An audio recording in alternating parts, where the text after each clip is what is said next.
Assalamualaikum warahmatullahi wabarakatuh. Bismillah, alhamdulillah. Alhamdulillahillazi faddala bani adama bi'ilmi wal amal ala jami'il alam. Wassalatu ala sayyidil arabi wal ajam. Amma ba'du. Bangun tidurku terus mandi setelah Bani bantu ibu. Perkenalkan, nama saya Randy, profesi sebagai guru. Bersyukur kita kepada Allah dengan mengucapkan Alhamdulillahirabbil alamin. Lalu bersalawat kita kepada junjungan alam, Nabi pembawa ajaran Islam, yakni Rasulullah sallallahu alaihi wasallam, dengan salawat Allahumma salli ala sayyidina Muhammad wa ala ali sayyidina Muhammad. Saya akan menceritakan seorang tokoh yang bernama Sa'labah binti Khatib al-Ansori. Beliau binasa karena hartanya. Seperti apa kisahnya? Mari kita simak bersama-sama. Sa'labah binti Khatib al-Ansori yaitu adalah salah satu sahabat yang hidup di zaman Rasulullah Shallallahu Alaihi Wasallam. Beliau ini dikenal dengan orang yang susah. Tetapi walaupun beliau orang yang susah, orang yang miskin, tetapi tetap istiqomah dalam beribadah, terutama istiqomah dalam melaksanakan sholat jamaah. Di mana Rasulullah Shallallahu Alaihi Wasallam sholat dan mengimami, disitulah dia sebagai makmumnya. Tetapi ada yang berbeda dengan Sa'labah ini. Selesai sholat, beliau itu tidak pernah melaksanakan wirid, zikir, serta doa. Jadi setelah sholat itu, kalau orang Allahumma antas salam, dia itu Allahumma lantas jalan. Terus, begitu terus dilakukan. Sampai Rasulullah SAW menegur kepadanya, Sa'labah, tidak pentingkah wirid itu? Tidak pentingkah juga doa setelah sholat? Saya lihat setiap selesai sholat engkau langsung pulang. Kenapa ya Sa'labah? Saya minta maaf ya Rasul. Ya, jadi kenapa kamu melakukan seperti itu? Begini ya Rasul, saya ini orang yang susah ya Rasul. Mau beli sarung saja tidak mampu ya Rasul. Akhirnya sarung saya ini, yang saya pakai ini, berdua sama istri saya. Saya pulang duluan itu dikarenakan untuk menggilirkan sarung yang saya pakaikan ini untuk istri saya melaksanakan sholat di rumah. Oh, seperti itu. Ya Rasul, ya. Engkau kan ini seorang nabi. Ya, jadi biasanya nabi itu kan doanya tidak pernah meleset. Jadi tolonglah doakan saya ini ya Rasul, biar menjadi orang yang kaya, agar saya bisa beli sarung, bisa melaksanakan sholat jamaah, serta doa serta wiridnya setelah sholat. Sa'labah, iya ya Rasul, engkau kan Islam, ya. Panutan orang Islam itu siapa? Ya engkau ya Rasul Muhammad Sallallahu Alaihi Wasallam. Engkau lihat saya ini orang kaya atau bukan? Tidak. Sudahlah, pulang.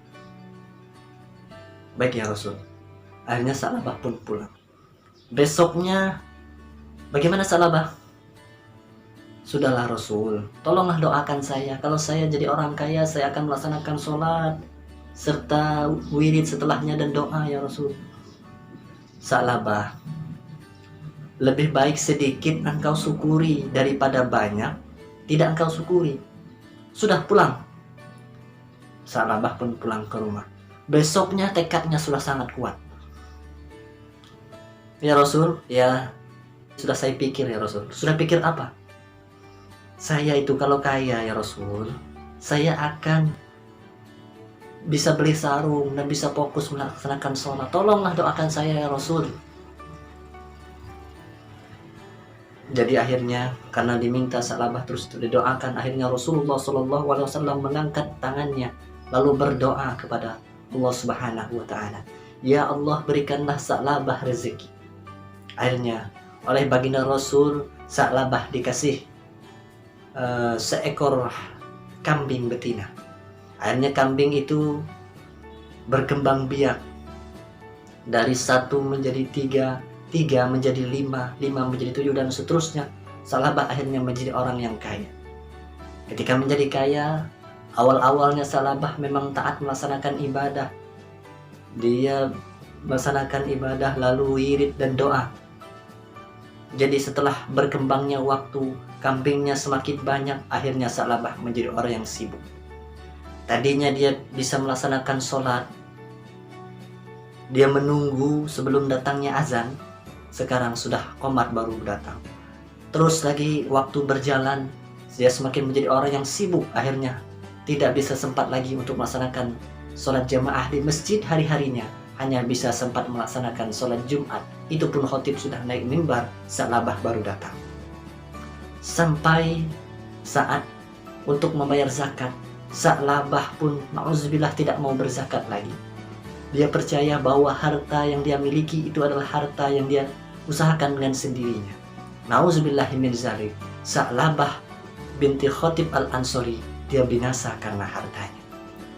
Jadi hikmah dari kisah ini yang bisa kita ambil yaitu adalah niatnya untuk menjadi kaya, dan kaya bukan menambah kita untuk bisa fokus ibadah, tetapi malah dengan kekayaan itu menjadikan kesibukan sehingga tidak bisa melaksanakan ibadah.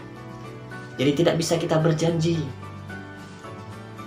karena kadang-kadang kesibukan itu bisa membuat kita tidak bisa melaksanakan ibadah. Allah Subhanahu wa taala berfirman, "Walanabluwannakum bisyai'im minal khauf wal ju' wa naqsin minal amwali wal anfusi was samarat." Bahwa Allah Subhanahu wa taala akan mengujimu dengan khauf, yaitu adalah takut.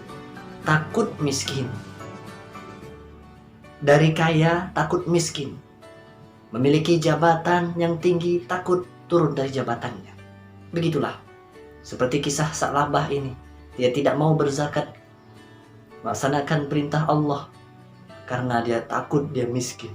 Akhirnya Sa'labah ini ketika di zaman Utsman bin Affan, beliau kembali bangkrut menjadi orang yang miskin. Nauzubillahi min dzalik. Mudah-mudahan dengan kisah ini kita bisa mengambil hikmah dan ibrah serta pelajaran untuk diri kita beribadah kepada Allah. Harus tetap istiqomah dalam ibadah, ketaatan, menjalani ketaatan kepada Allah Subhanahu wa taala. Cukup sekian yang dapat saya sampaikan. Mudah-mudahan bermanfaat. Assalamualaikum warahmatullahi wabarakatuh.